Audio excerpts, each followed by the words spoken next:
Alrighty, everybody. Welcome to the Tuesday Live. Excited to be here with John Willis from Special Operations Equipment and Joel Riles from Fortress K9. John looks frozen. So, Joel, tell us, how's it going? Like, what's new?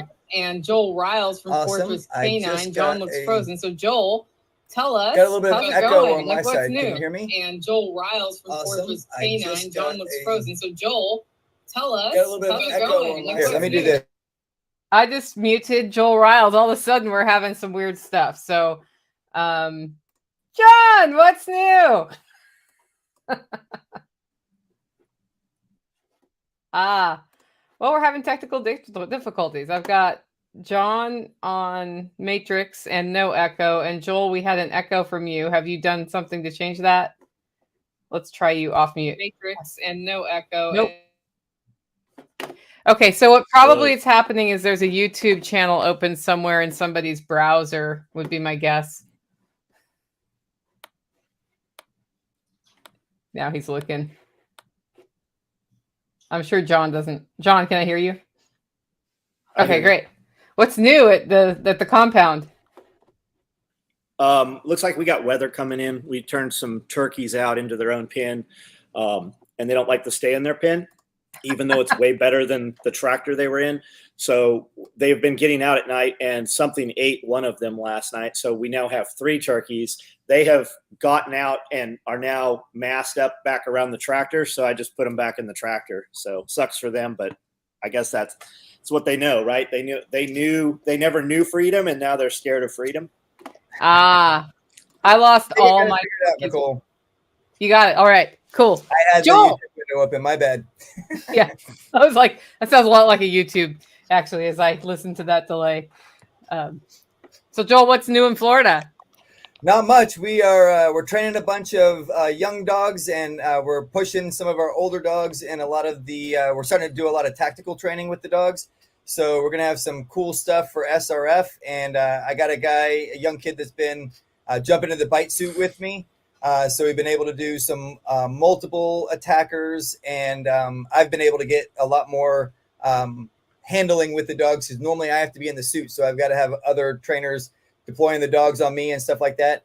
And they do good, but they can't come fight with me, right? So when we're doing a lot of the deployment stuff and the advanced stuff, when I deploy the dogs in, I come in and fight with the dogs. And so I'll grab the guy that's fighting, I'll throw him on the ground and tell the dogs to out. And so we can just do a lot more when I have somebody here who's a little bit more physically capable, and I'm not worried I'm going to hurt him when I throw him on the ground. So that's the fun stuff that we've been doing, getting some of our dogs spun up at a higher level. That sounds cool. Can you teach them to defend turkeys? Well, we could teach them not to eat the turkeys, and then they tend to be fairly protective over them once they get somewhat bonded to them. Yeah. I'm actually, I filmed the first module or the first couple of videos last week, but I was doing it just straight off my iPhone without the little Bluetooth lav mic, and I was too close to the highway, so my audio wasn't great. But I started taking my dogs in around the chickens, and I put them in a down in the run, and then I like sprinkle mealworms all around the dog on the ground. And the chickens all come over all excited and are pecking at the mealworms and teaching them just to leave it alone. So yeah, for the homestead module on K9 Academy, we're going to have that should be launched with the basics in it by SRF. So my objective is to be able to advertise it. Jack was like, get off your ass and get it done before you do that. And he's like, it doesn't have to be done. It just has to be good enough to start. I'm like, all right, I'll get it done. Yeah, I saw part of that a week or two ago. Maybe you were talking about it, but I saw a dog around chicken coops.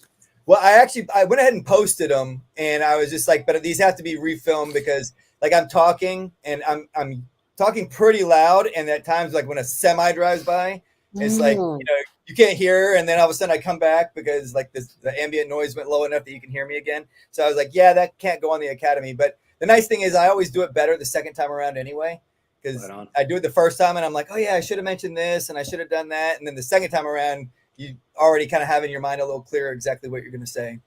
Plus, the second time you listen to it, there's so much we can cut out of there, Yeah.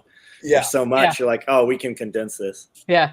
I do that with my shorts. I start my short in the morning. Like I've been doing these PJ shorts from time to time, and I record when I'm like, man, I'm boring myself.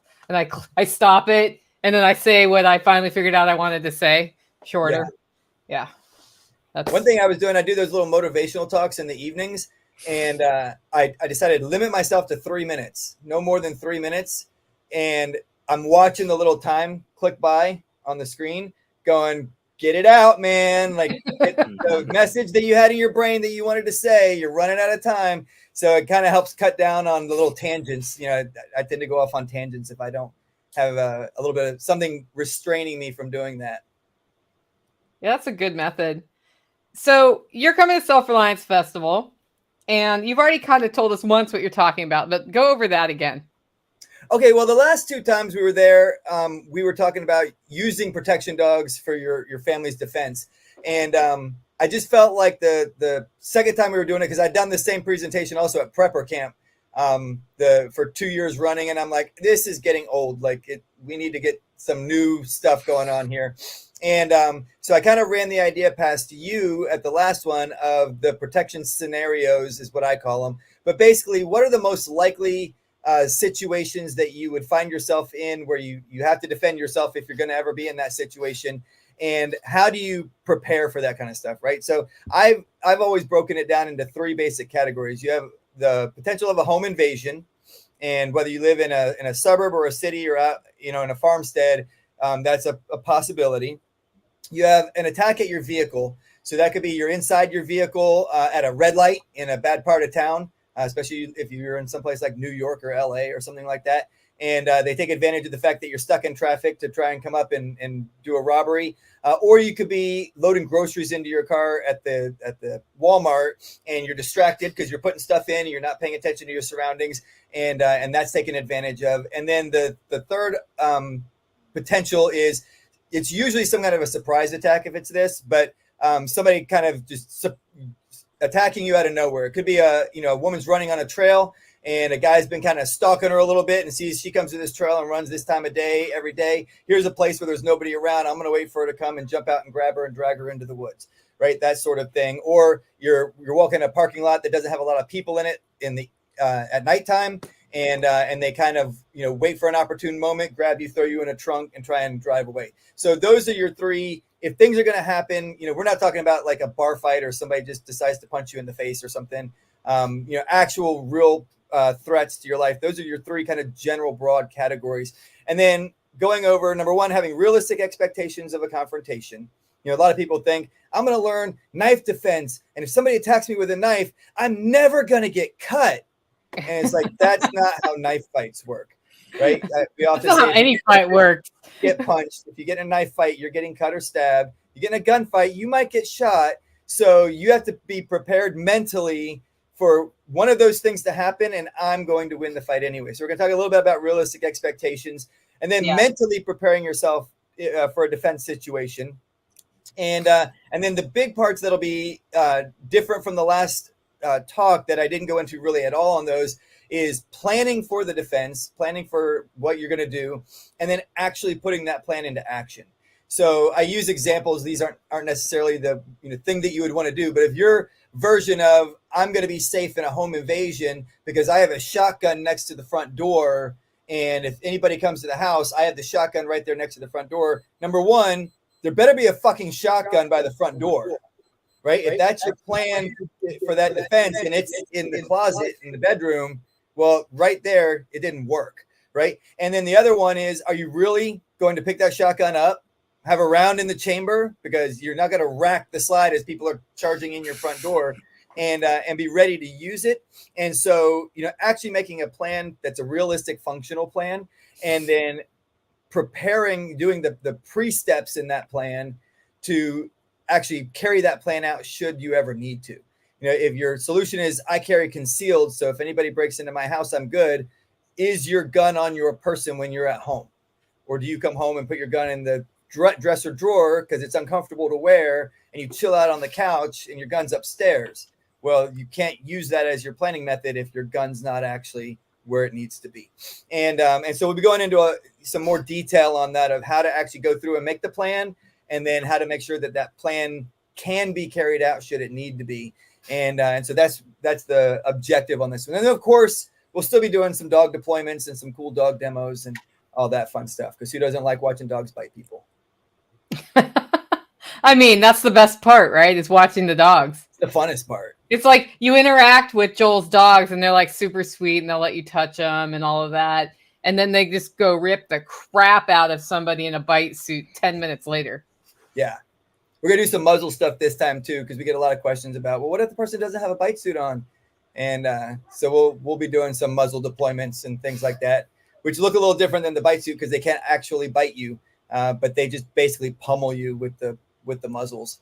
Mm-hmm. And I tell my guys, I'm like, when you go to ground, which you can go to ground when you're doing muzzle work with a dog because they're wearing the protection in the muzzle, right? And so I can fall on the ground, I can kick at them and all that kind of stuff. But when you're on the ground at their level, you have to watch when there's two or more because one will often try and come around and flank behind you. And I've seen guys get hit with the front of the muzzle in the back of the head and actually get knocked out from it. And because they have a steel plate in the front of the muzzle that kind of goes from the top of their snout down and around and then underneath. And they'll use that as a weapon and they'll punch you and they'll go for your face and your neck and the back of your head. So I tell them, you lose sight of one of the dogs, you better have an arm on the back of your head ready to take that hit. Because I've seen dudes just on the ground. See, this is why I really want to have you there. That is why everybody just wants to see that. So, and we were just having a conversation. He wants to do some business stuff, and I'm kind of encouraging him to move in that direction. But I'm like, the funny thing is, all this stuff that we're doing, which seems so advanced, is literally like the first of 100 steps that we could do with these dogs.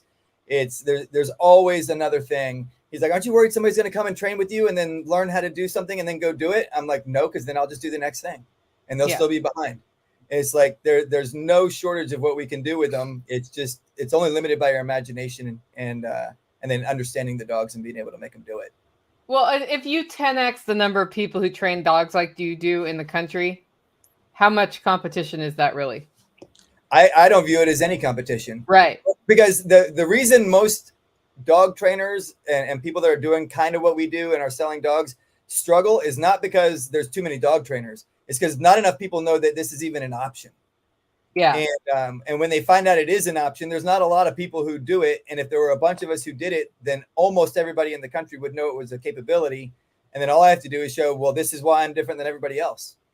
And if they want their method, go with them. If you want my method, come with me. And I'm so I don't know what the right word is, anathema to the dog community, like, because they're so into the sport techniques and everything like that. And I don't care if you do sport techniques. I don't have anything against it. It's just not what we do. And so because so many people use that method, there's only like 2 other people in North America that do what we do. So I'm like, I don't care. Go do it. Like, I hope it works out great for you. Yeah. Just make better content. I mean, yeah. If they're learning how to work dogs, they're probably not learning how to build content. Right. Yeah. Yeah. So I'm excited about that. Self-defense, as we all know, has been the place I haven't put enough attention, and I had decided to fix that in 2023. So I am working on things, but I'm excited to see just how you approach those 3 scenarios. The funny thing is the 2 times I've almost been attacked in my life, I was walking down the street. Yep. I was just walking down the street. One guy came at me with a knife and I was unarmed and it was in the hood, and I managed to psych him out and get him to stop. So God intervened that day. And the second time was on my own road, which is why things come with me on walks now, of course. And yes. I think there's a mental component, but also like, what would I do if somebody punched me in the nose? Really? Well, if you've never been punched in the nose, what you do? I've only been punched in the mouth, just not the nose. You look at the sky. Okay. And it sounds silly, right? But I remember as a kid, I tell this story a bit when we're doing protection type talks. And, as a kid, your mom always tells you, don't throw the first punch, right? I'm like, if there's going to be a fight, I'm fucking throwing the first punch.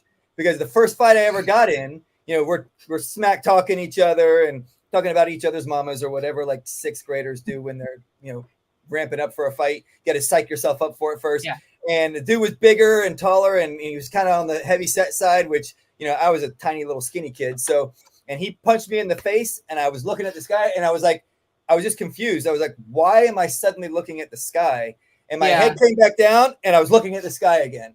Right. Yeah. And that happened like 3 or 4 times until I fell over. And then that day I decided, okay, if there's going to be a fight, I'm throwing the first punch. Like that's never happening again. And it was like a year later, same kid came down, and we used to actually be friends before that. And then obviously after we got in a fight, we weren't friends anymore for a while. And then we used to play football in our front yard a lot and stuff like that. So he came down one day, was walking down the street. Hey, could we jump in on a game? Sure. And he kind of brought it up in this like, haha, I'm going to punch you again in the face. And the minute he even mentioned it, and because I was a lot smaller than him, I fucking punched him in the face, jumped on his back, wrapped him up in my version of the sleeper hold at the time. I didn't really know what I was doing, but I tied his legs up with my legs. He fell on his face, and I pushed his head into the ground, and that was enough, you know, when you're kids, that he was like, okay, I don't want anything to do with that anymore. And I'm like, But the first time you get punched in the face, that's what you do, is you're like, holy crap, like I'm looking at the sky. So one of the best things you can do is, whoa, man, I don't want any trouble. Yeah. And so it de-escalates the situation, but I can do a lot from here. Yeah, because you could just, I'm taking some defense, they're like, do this. Yeah, if I'm here, I can protect, and I can bring it my arms up so that even if I get hit, there's a little bit of a impact, like it jostles you a little, but not nearly like just getting straight punched in the face. And I can also strike. So when my hands are up, I'm de-escalating verbally by going, whoa, man, I don't want to fight. But I can either ramp it from there and go, or if they move and I see a flinch in the body, I can defend myself one way or the other and then go do something. So awesome. Yeah, the idea is don't get hit first. If something happens, be the first one hitting. Don't get hit. I have done a really good job of mostly not getting hit. So, well, look who we got here. We got Coach Steven. Can you hear us? Yeah. Oh, good. We can hear you too. So how's your life, Mr. SHTF Fitness? It's been good. I opened my own facility here in December. So that was a long time goal check mark. And yeah, we're rocking and rolling. So what are you talking about at Self Reliance Festival? Are we family friendly here or? No. You do whatever you want. I've already dropped F-bombs a couple times. Okay. I was kind of in and out. Okay, so I'm just calling my segment "Don't Be a Bitch," and it's simply going to be over some of the most common objections that I get to exercise and some specific strategies on what to do instead, what to do about that, and how to overcome your own inner bitch. So I'm excited. And why would somebody want to get exercise, Stephen? Oh, well, let's just count the reasons, shall we? A study was just released in December that I just got turned on to last week that found that overall medical spend on the planet would drop by $4 billion by people exercising. And that in the United States alone, we would see 500 million less people die prematurely. And that's only from the Centers of Disease Control's like minimum standards of exercise, which are super, and John just snickered, which are like super easy to achieve. I mean, you're only talking about 75 minutes of moderate exercise in a week, or 125 of like walking around. Yeah. So essentially, if you went and walked after a meal for 15 minutes, like you're covered. Joel gets more than that in like a day with his dogs. Yeah, I'm sure, right? You got to work out too, though. It's like when you got a dog on each arm, it's like doing deadlifts. So it's like if that's all you're doing, you get injured quick. Yeah. So Stephen, what are your thoughts? How likely are you to recover from being punched in the nose if you never exercise? I would say little chance of. You're going up against somebody who's like fit. I mean, like, there's something to be said about you have body weight that you can throw around, but I don't know. Right. I feel like that's part of it. Yeah, and I'm not going to sit here in front. Like I've done some fighting in the past. That's not my like specialty. So I would just be a poser if I'm. But yeah, we just do. It's always important to know when you're a poser.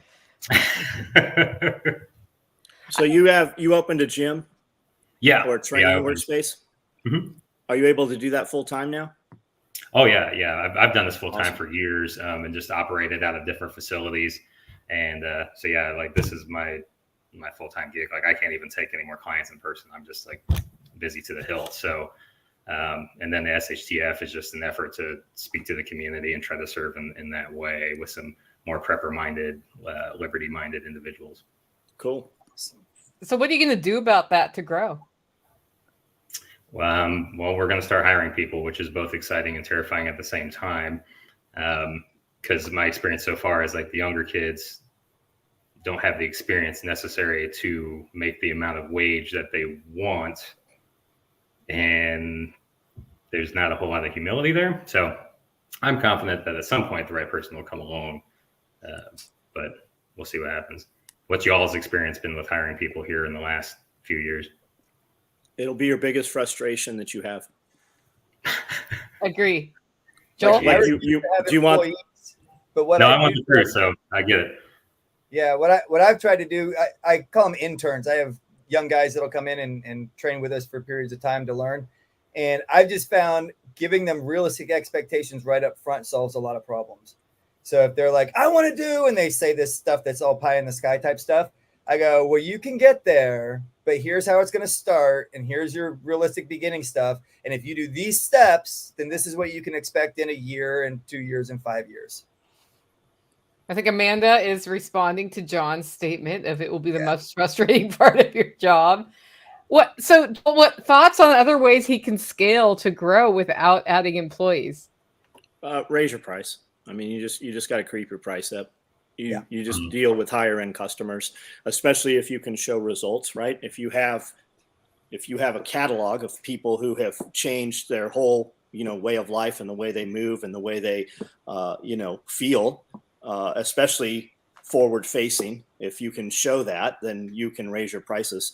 But as far as the employee thing, when you really talk to people that handle people well and employ good people, you have to pay them more than you feel they're worth, because they have to, like, when they get up on Monday morning and they've been drinking Saturday and Sunday, when they're like, oh, I'll just call in, they have to know that there is not a job that they're going to transition to that pays more than what they're paying and treats them better than they are treated. Like, there is no other option. You almost have to pay them more than you think they're worth.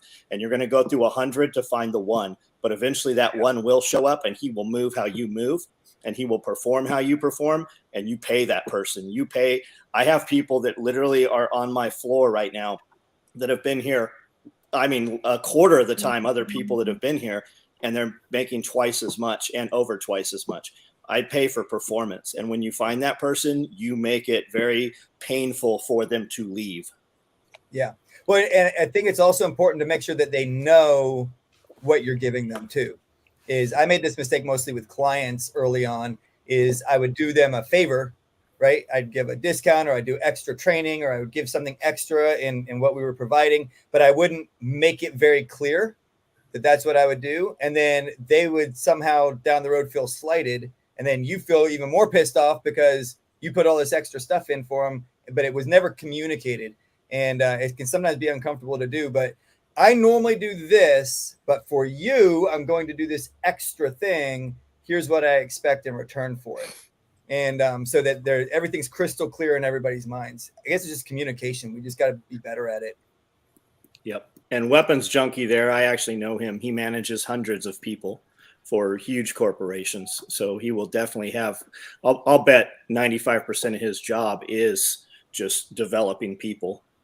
Yeah. Weapons Junkie just offered to help you. Hey, that sounds good. I'd be happy to chat it up. Maybe we should bring Weapon Junkie on here at some point.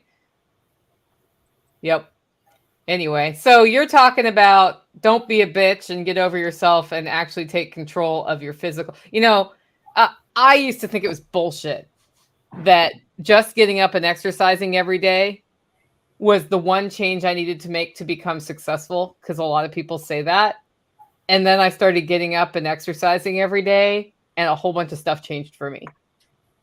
I think the biggest thing is you have way more energy for the whole rest of the day when you get up and do something right off the bat.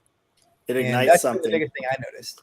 It's an endorphin release when you have a problem that you can't solve if you physically work out. I mean, you can take a guy, lock him on ship for 6 months, 8 months at a time, or deployment. You can put him in a jail cell. The one thing you can't take away is physical fitness. They have the ability. Everybody does. And fitness is free, really, in the rawest form. people just want to pay. Really, most people that pay for a trainer, they want a counselor, not a trainer. But there are some that, that want to actually get to the next level and show the progression. But yeah, I always look for accountability, because if I publicly state something, now I have to do it.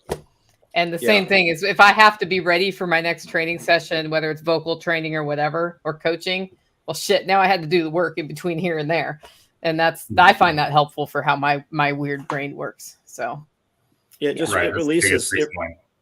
It releases endorphins, and it's easy to get momentum from it. It literally translates to the rest of the day. It's kind of like getting on that scale reminds me not to eat crap all day.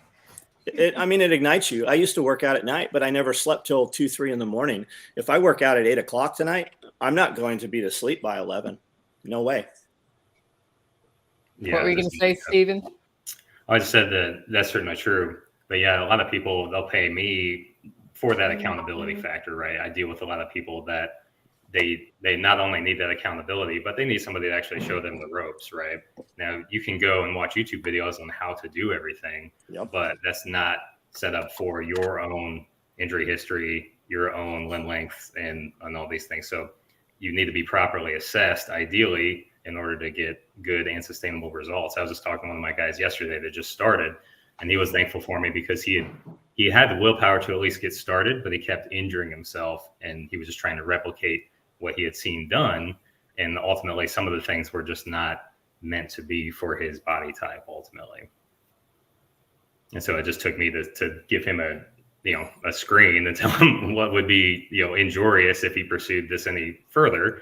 And, I was off to the races and getting good results. So the accountability is key. And so even if you're not paying a coach, if you can get a buddy, if you can have somebody that even checks in on you and checks your progress, much like you guys have done with the keto challenges and stuff like in the past, that stuff is huge. Yeah, you do not want to show up at Self Reliance Festival fatter than last time you were there. That's a thing now. John wants something changed on his property every time, right, John?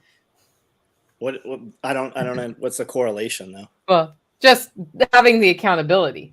Got it. Yeah. Like that. What I find about Self Reliance Festival is there's some accountability. I don't want to show up and be like, yeah, my business is smaller this time. Well, I look at it like if you can't handle your fitness, I can't do business with you. Like if you can't handle your shit, I'm not interested. Like, don't tell me what you're going to do. Show me what you did. Like if you're going to say, hey, I'm going to do this keto thing and I'm going to lose some weight, then motherfuckers should be walking up to you going, hey, you look fucking good. And if you're not hearing that, it's because you don't look good. Stop fucking telling me what you're going to do and fucking do it. And if you tell me you're going to do some shit you don't do, we're done. Like you get 3 chances with me, but really there's 2. There's not a third. You could totally change that over a year and I don't see you and come back and I'll be like, okay, maybe. But if you can't handle your own shit, you're not going to be involved with me. Yep. Cool. Yeah, just doing keto and then basic workout once a day. It's still weird when I see somebody I haven't seen in 3 or 4 months and they're like, hey, you're looking really good. I'm like, I feel like I look the same as I did before, but you haven't seen me in 3 or 4 months. So that's really nice. That's good to hear. Yeah, it doesn't take a lot. I mean, it really doesn't. Just do more than you're fucking doing, right? Do cardio at a level that it's difficult to speak and you have fucking sweat. If you're not sweating, then you're not doing enough cardio, right? You don't have to lift huge weights. Lift weights and fucking firm up, tone up, harden up, and then do functional fitness shit. Most people having the conversation have never dug one hole with a shovel, much less repetitive holes, and they're not filling a wheelbarrow and they're not, taking that wet wood mulch to the location it needs to be dumped. There's a ton of shit we do every day that you could do in a physical manner. We should open up Fight Dog Fitness. Get in a fight. You should. Yeah, that's a great idea. I've never seen it. For that though. If only you knew a coach who could set up an exercise program to help you train fight dogs. I wouldn't even worry. All they do is bite people all day long. They're like the most fit dogs in the world. Everybody wants, like the Machado brothers. Do you know who they are? The dog brothers, right? They met up in a park with a scream of sticks, and it's the real Fight Club. The real fucking Fight Club was out of California. We met them dudes when we went to do stuff with Jeremy Renner for Hurt Locker, and those dudes came in and were speaking. They just met up in a park. I think it was in San Jose. And it started with like 4 dudes literally beating the shit out of each other. And it became hundreds of dudes. There's an HBO movie. There's a ton of shit on YouTube about it. But that's what those dudes did. There was no dojo. There was no gym. There was no rules. There was nothing. You bring a cup and a mouth guard and whatever. And you would pair up and go, okay, you get to use a baseball bat. I'm going to use an inner tube or whatever the fuck it was. And you would agree to it, and they would just bash each other. There was no insurance. They just did it, man. And that's why they're known today. Yeah. So you're going to make people do the kettlebell challenge again this time, Steven? Oh, yeah. All right. Guys, there's going to be a physical challenge at Self Reliance Festival to see if you can do it. And if you can't, I'm pretty sure he knows how to tell you how to fix that. Awesome. He's just using it as a wake-up call. Yeah, right? if your barrier is I don't know what to do, Self Reliance Festival can get you over that barrier in very little time. I noticed Ed Hubble's in the room. Ed, how's it going? Good morning. Well, good afternoon for you. Ed's in a different time zone than we are. So Ed, I emailed you. Did you get my email about what I wanted to ask you about today? Yeah. All right. So first, tell us, what are you talking about at Self Reliance Festival? Well, I mean, that depends. If there hasn't been World War III full of nuclear missile strikes and Balloons. we aren't in an ice age, then I'll talk to people about basic radiation protection, radiation safety. That is, a little more at a more realistic level than, the end of the world. Can you talk about us what you mean by realistic level a little bit? You're more likely to encounter industrial radioisotopes, radioactive waste from hazardous materials that get lost or damaged during transport, and dirty bombs in large populated centers than we are to all die of ICBMs. So more realistic would be things that like a police officer in an industrial park at night might run into while chasing somebody. Mm-hmm. And that somebody, a group of terrorists stealing some material might be, trying to get away from whoever they're trying to get away from and make a big mess right about where you're living or working or something like that. That's more realistic in today's society than really even than high altitude EMP releases. Aside from the fact that that's what everyone's talking about with totally not Chinese spy balloons. Train derailment. Well, now and that's where I wanted to go today. Yep. So okay, phosgene gas, right? All over the news. It was used in World War I. Also, it's a really common thing in like in industrial processes. Having been in industry around welding for decades, phosgene gas is something that it's just one of the hazards. I mean, you can look it up. You can go on Google. You can go phosgene gas SDS safety data sheet. It'll tell you everything you need to know about it. Effectively, chlorine can release phosgene if it is affected by UV rays. So chlorinated hydrocarbons are the source of our problem, and then UV rays. We're talking about welding can make phosgene gas release, and phosgene is very nasty. It's a pulmonary irritant. Most people who breathe in a lot of it die because the parts of their lungs that exchange oxygen stop working, spasm up or close. Other things about it, if you don't already know, and again, you can Google all of this. It smells like musty hay, fresh cut lawn, like your grass. Mm. Sometimes it can smell like corn. Everybody's sense of smell is a little different. Thing is, by the time you smell it, you most likely you've already received something like 4 times the lethal dose. So that's not really useful. And then the other thing is, like, there's not really a lot of effective things we can do to treat it, except a lot of oxygen. What we're trying to do is pump it out of your body, replace it with fresh, high quality O2, and then treat whatever damage has occurred to your body afterwards, resuscitate you however we have to, depending on the situation. So yeah, it's nasty, but to the point of everybody hearing about train derailments now, the way I see it is like this. The news is composed of liars. We know they're liars, right? And because once we've decided that they lie about everything, we've got to remember that even when the lie might be convenient to us, they're still lying. So, like, they want you to be really scared of train derailments, but trains have been derailing since the history of trains. Trains have been carrying hazardous materials since the history of trains. This isn't a new problem. This is something that occurs pretty regularly. It just hasn't received widespread attention. What I would ask is, what should we not be looking at while this is everywhere on the news? And that's probably the bigger deal. Now, for the people that it affects, obviously, it's a severe, life-threatening problem. I'm not making mincemeat of that, but the best way I find to avoid these things, and it doesn't matter what it is, sulfur dioxide, any of the hexafluorines, radioactive materials, anything that can aerosolize and become particulate and sort of distribute out over large areas because of wind patterns and rain. The closer you are to highways and railways, the more likely you are to be affected by these things when they happen. Not if, when. That's just what it comes down to. And you don't have a lot of resources to defend against this. Frankly, like air is everywhere. All of our houses, the buildings, everything we live in is designed for efficient air exchange from the inside to the outside. And it's not a small feat to go ahead unless you've, prepared for this, where you can flick a switch and all of a sudden all you're getting is filtered air in and out. Changing your house, reconfiguring it while there's, say, a green cloud coming towards you, which would be like chlorine gas would be a good example. It's just not going to happen. So it's one of those things, your best defense is to not be there. My question is this.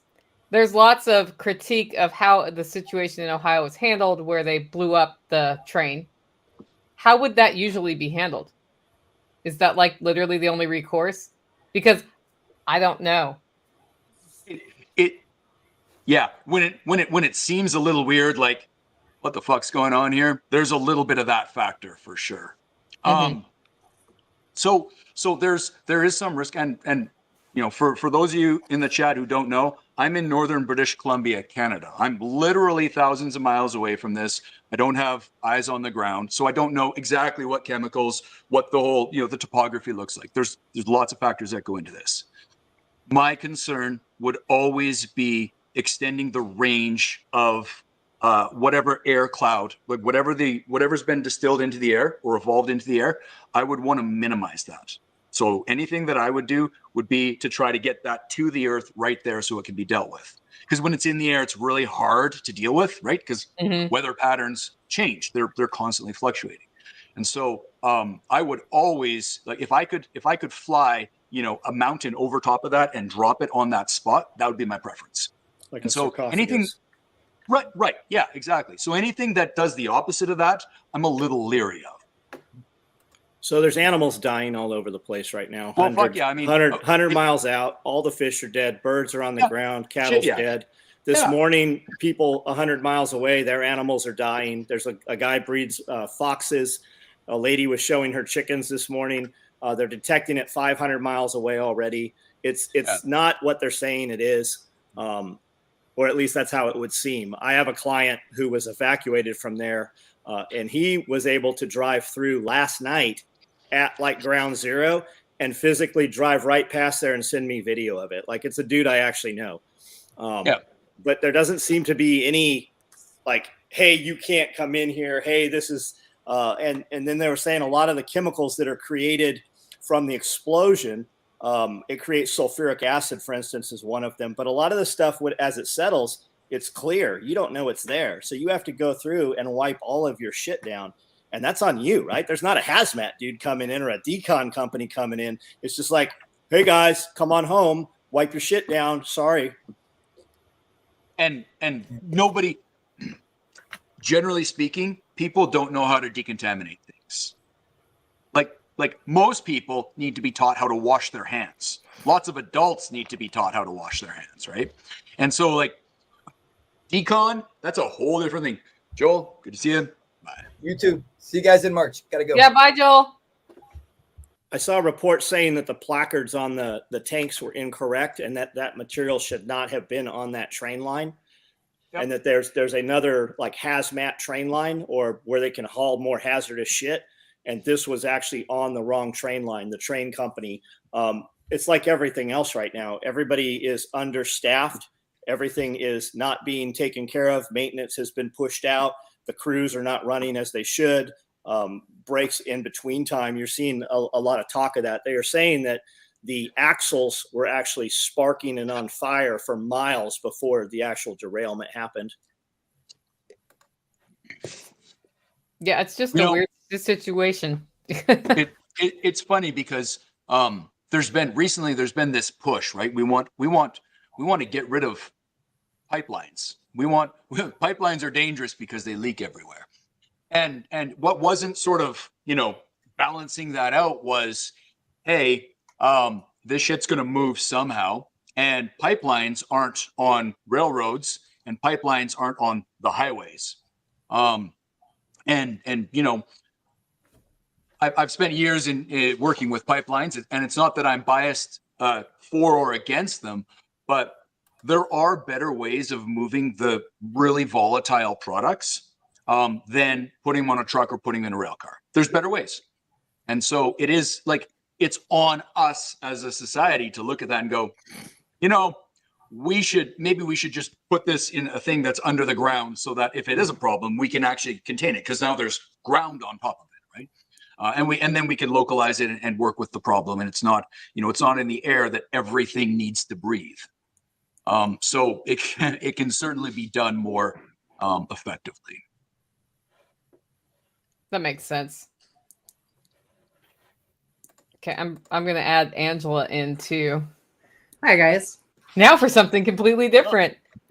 So guys, these conversations, part of why I like doing the round robin day is we talk about a million different things. And every one of these people has something they haven't talked about that could be really helpful. Like Ed has founded and built a successful business, right? Yeah. You want to talk about that a little bit? Who, Ed or me? Ed? Yeah. So, well, the Iridium group is really Iridium Solutions, where we sell, sell stuff to help people with preparedness, the CBRN and medical stuff. Iridium Industrial is the inspection side, where we go and we solve problems for industry. And Iridium Training is the sort of the new side where I primarily go and teach radiation protection and trauma medicine, and I'm also a Canadian firearms instructor. So we've got multiple aspects, and it's been interesting because I've been doing a lot of these things privately, sort of behind the scenes for a number of years, and only sort of brought it public right in the middle of the pandemic. So right before the Ukraine conflict hit, that's when I decided, it'd be a great idea. I should start a business. So I guess it's successful in that it's now, public facing. It's a year old, and I haven't decided to just, not deal with the headaches anymore. So it is successful that way. It's living. But it's all the same stuff that I had been doing up until then. It's just I'm more accessible now. I'm live streaming with, people over in Eastern Europe on their time zone quite frequently, just teaching people the real basic low level stuff about radiation safety. That's something I expected that everybody over there sort of would already know because they grew up with it in their culture, and then came to realize that, governments over there are like governments over here. They don't tell you shit. Shocked. I'm shocked to hear that. And then Steven, last time I knew him, he was operating out of other gyms. Now you have your own facility. That's right. So people can learn something about what consistency and persistence does to your business. And now we got Angela here from Grumpy Acres Farm. What is it Grumpy Acres Farm does exactly, Angela? So we do a lot of everything. So basically what we do, I had to come up with a way of eating clean and making sure that we were providing and growing our own food. I started having food allergies and noticed weight difference back and forth, some illnesses that weren't right. Garen started having some issues with heart and all of that. And I just knew something wasn't right. And it was about 2015, we decided to go ahead and go all in.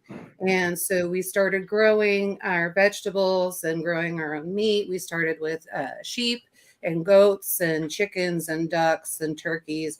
And we started. So just one animal then, you just is what you started with, right? Girl, I jump all in. When I get in. And so drives Garen nuts. And so we started noticing as we were eating our food, we were feeling better. And everything tasted a lot better. And when we would go out to eat, or we would go over to friends and families' homes to eat, I would eat their food and immediately break out in hives and feel like I was having a heart attack. And I knew right there it was the chemicals that were being put into our food. So we'll get to that train derailment in a minute, because I know what they're not telling you. And so what we did, I started canning. And when I started canning and preserving and doing all of that, I started getting to a next step. And I thought, what is a freeze dryer? I need a freeze dryer. So I found one and set that up, and we started doing meals. Well, we were at a meetup, and it was the Midwest Preparedness Project. And somebody did a class on stocking and prepping your food. And he had, I think it was like Mountain House or something like that. And so he prepares it. Everybody goes in and tastes it. And I went in and tasted it. And I thought, my God. And I looked at the ingredients and what was in there. And 15,000 grams of sodium was in that. People are going to die if they start eating that. They're going to be very unhealthy. So I thought, how can I solve this issue? So I started dehydrating our own gourmet meals. And so I make everything from scratch, try to do as much as I can right off of our farm. I know exactly what's going into that food. I know how long it's in the freeze dryer for. I know how long I can put it up. And I started doing that, and everybody said, what are you doing? Well, then people started buying my food, and we got a little concerned, because we were like, well, we want to make sure that we know you, and you're not going to hold us liable if something happens. Well, now I have people knocking down my door for this food. And then Garen was watching SOE one night, and John was talking about freeze-dried Skittles. And I went, what? And so he asked John about that. And John was gracious enough to have Amanda email us and shoot us over. I am floored by how that has gone. We've now added a second freeze dryer. It came on Friday. We'll have another one coming. Hopefully, I'll get that ordered after Self Reliance Festival and get that coming. And now I've been doing all kinds of candy, and I sell out. It's wonderful. It's been a great business. I'm going to have to pull in some employees. Trying to find somebody who wants to work is difficult. Nobody wants to work. But I'm lucky in the community that we're in is that there's a lot of like-minded kiddos around, and they all want to make, a few bucks an hour. So they're willing to come over and help. Have you moved into an XL freeze dryer yet? That's what our goal is. Yeah. So that's where we're going. So hopefully after Self Reliance Festival, we'll get that going, because that'll do up to 36 pounds and make it like I have 4 large freeze dryers going. So Yeah. Well, it's funny because I think 2 or 3 weeks ago, somebody was on the live and they're like, where can I get freeze dried food that's not got a bunch of crap in it? Because I want to have something healthy. They were a truck driver. And I was like, you need to reach out to Grumpy Acres, because you're the only person I know who's like cooking stuff you grow from your property into gourmet meals and dehydrating it. And what I know from traveling a lot is it's really nice to have a couple things with me in case because I have some allergies. I don't talk about them a lot, but in case I end up somewhere where I just can't, there's just nothing there. And then it's like water, done. And I know you were doing the carnivore diet, and so is Garen. And so if you're doing the carnivore diet, try finding a carnivore snack. And so now I've done that. In fact, I just came up with a ham and cheese chip. So you'll love that. You'll have to try it when we go out there. I will totally try that when we're there. Yeah. The cool thing about carnivore is you kind of end up just eating once a day. Yeah. And you're like, I'm not hungry most of the day. I know. I have to remind him, just at least get a carnivore snack, do something, get something in your body. So Yeah, so we've been doing that. I just want to thank John. John, you were an inspiration for a lot of that and for a lot of the business. So I get both sides. Sometimes I feel guilty because I'm cooking healthy and doing those gourmet meals, and then I'm selling candy. Yeah, it's crazy that that's your bigger seller. It is. It's us too. Same thing. Yeah. Yeah. Yeah. Yeah. So it's been fun. And then I did that short on the reconstituting the eggs, and started getting emails and phone calls, and now everybody wants raw eggs. And I looked at the prices on those just out on Google. They're anywhere for 4 pounds is anywhere from $56 to $98. And Yeah. I'm like, well, shoot, I could do that. I see 1 pound bags for $65. That's crazy. Wow. It's Yeah. just crazy. Yeah. And so I can provide a much cleaner product. I know where the eggs came from. I know where it is. And wouldn't you pay the $60 for eggs that were healthy, fresh off the farm versus where you don't know where it comes from? Did you know that a lot of our freeze-dried food actually comes from overseas? Yep. They're American companies, but the food comes from overseas. Yep. So, Well, I can tell you, having the freeze dryer in my life, because you're presenting on food preservation at Self Reliance Festival, right? yes. So just because that was like when I looked at everything we were doing, like we got this big hole, it's food preservation, and then your application come in, and I was like, yes. I know. That's the only reason why I did it, because I heard you say that. I was like, because I can do it, but then I'm doing that instead of what I should be doing. So, but I know just because we operate cyclically here with the seasons, because we're growing a lot of what we eat. My powdered eggs like saved my butt this year because my ducks gave up for a long time. And people were like, how are you getting eggs? And I said, I'm adding water every morning and reconstituting them and making a scramble. That's what I'm doing. That's why I do that. I don't put it in a bag to wait 25 years to then throw it away. Right. Like that doesn't make sense in my world. So, well, and when you've got 100, 150 chickens, that's a lot of eggs. And there was a time that, it's funny to me. There was a time you could get farm fresh eggs and nobody wanted to come over and spend $3 for fresh dozen eggs. Now they're like $8 every dozen eggs. Ah! Yeah. And now they're all coming on the door and they're like, well, we want eggs. And like, well, I have a business now. I can make more money freeze drying my eggs than selling them to you for $3 a dozen. And not have to deal with people directly. Yeah. You know what Neethi did in 2020 when people wanted to join her food church to get meat because they couldn't get it at the store? She made them join her church for a year as a member to have that subscription, and then included in it the sort of the education of why the quality of her food was better, which I think is brilliant. I think farmers who are selling people eggs because they're cheaper now need to do that. It needs to be a subscription that you're committed for a year, and that there needs to be sort of that education. Because once you go to those farm fresh eggs and then go back to grocery store 99-cent a dozen eggs, terrible. Yeah, it's like the I won't even eat eggs at a restaurant anymore. They should never be coming to you because your eggs cost less than the grocery store. Your eggs should always cost more than the grocery store. Sorry, my price. Grocery store. Yeah, absolutely. Because I mean, they can come and see the chickens. You're not buying an egg in the grocery store. Cage free doesn't mean what you think it means. Like none of the terms on those damn boxes mean any of the shit that you've been led to believe that they mean. Yeah. But really, everybody wants to know what they don't know about the train derailment. you like totally seeded that, and you're like, now let's talk about food. Yeah, well, it actually is part of it. So one of the things that it did vinyl chloride was actually on that train, and so when they went in and said that they were going to burn everything, control burn. And I wanted to die. I almost rolled over. And Garen and I looked at each other and I said, do you understand what that does? And he goes, yep. So we're not just talking about people. And John actually mentioned on it, the animals that are showing up dead.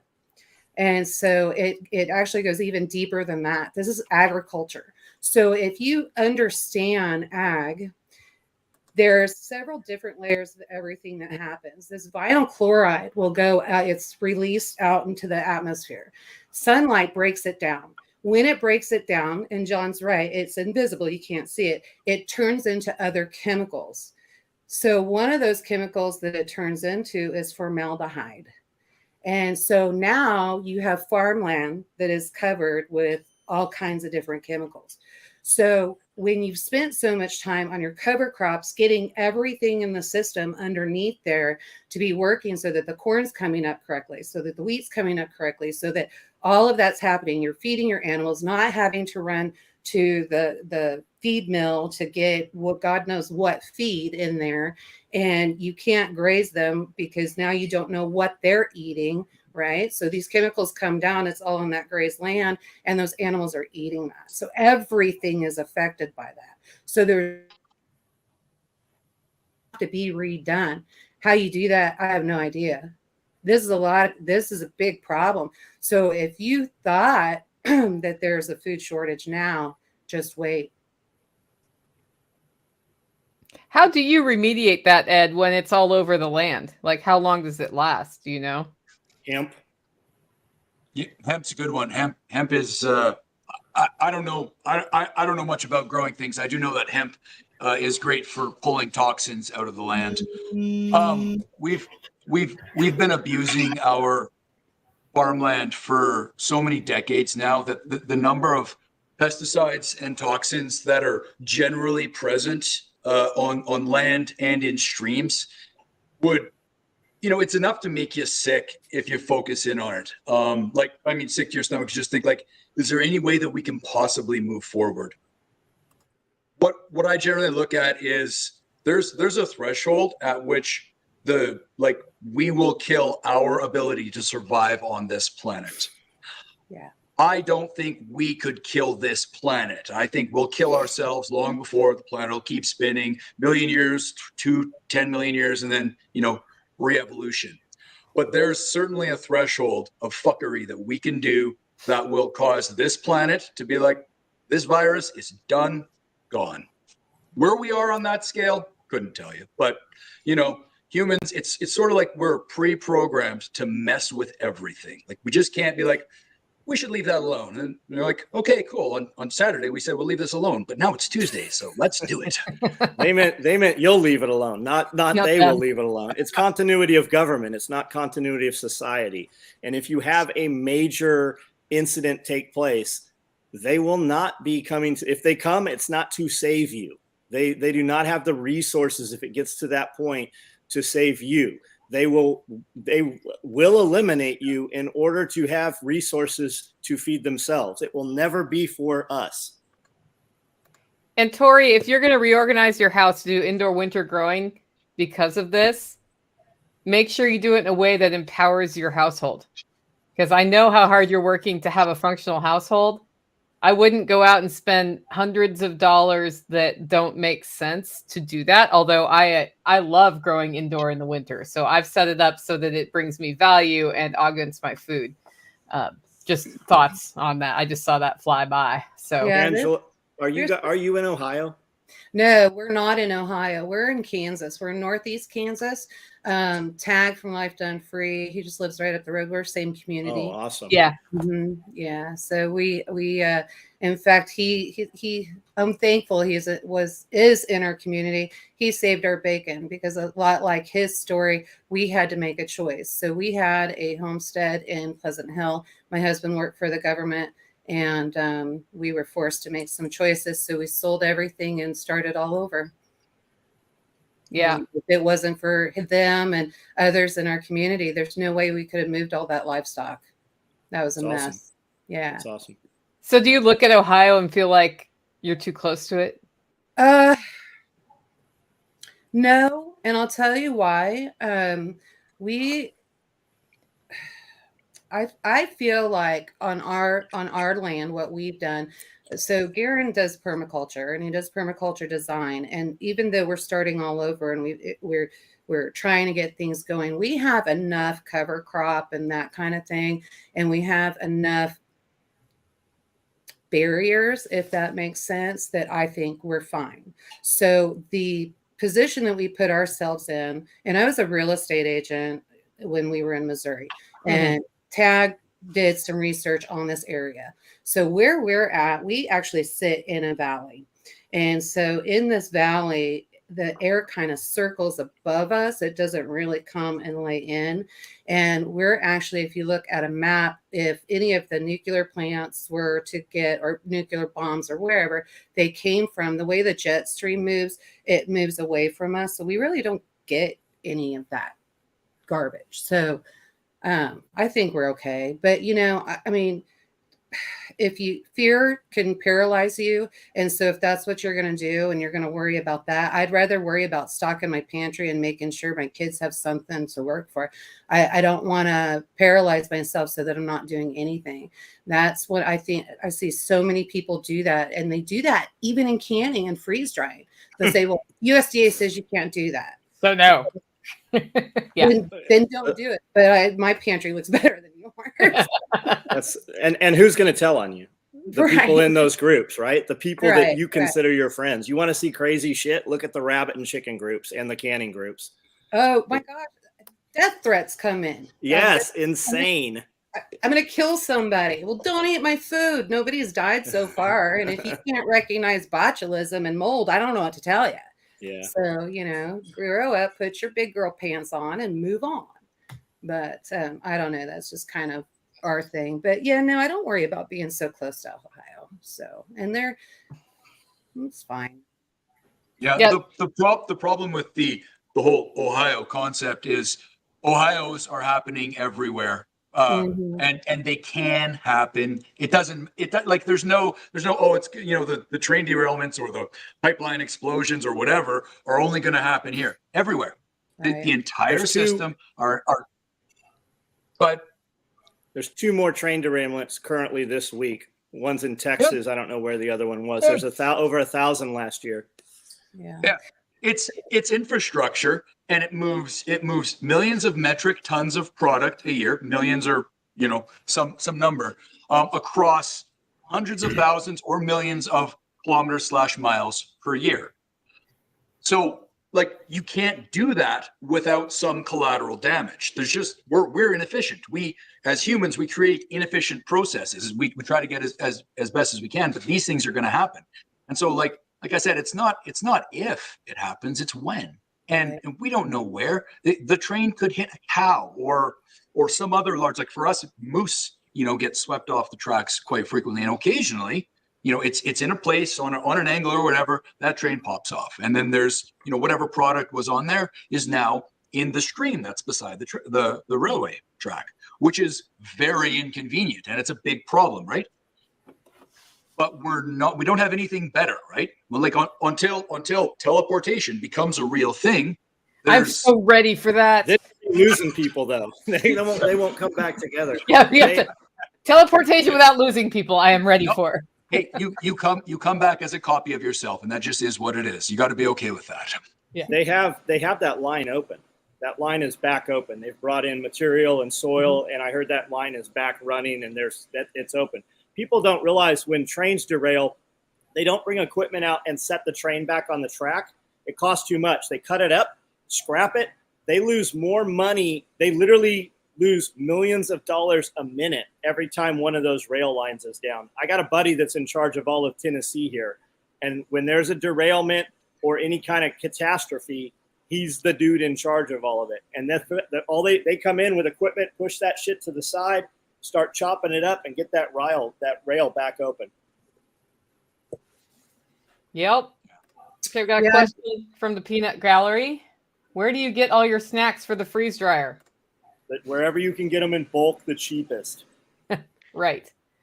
Snacks for the freeze dryer. I think they meant like the Skittles or whatever that you're freeze drying. Oh, so you start thinking like a business person if you're going to do it for a business. So I actually have a candy distributor that I use. So I get that wholesale.